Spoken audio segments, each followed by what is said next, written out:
ఎవరైతే ఆడవాళ్ళని వేధించే వాళ్ళు చాలామంది ఉన్నారు కదా మీలో, మీకు తెలుసు నేను ఎవరి పేర్లు మాట్లాడుతున్నా మీకు బాగా తెలుసు.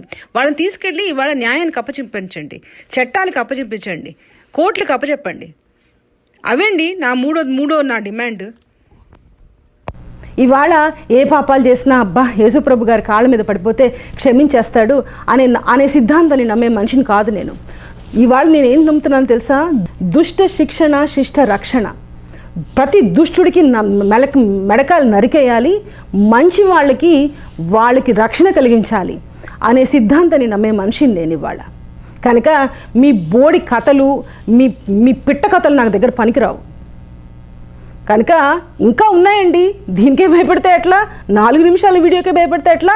4 నెలలు మీ విషయాలు మాట్లాడాలంటే 4 గంటలు, 4 నెలలు, 4 సంవత్సరాలు పడుతుంది. అవసరమైతే 4 సంవత్సరాలు అయినా కూడా కూర్చుని మీ కథలు బయట పెట్టడానికి రెడీగా ఉన్నాను.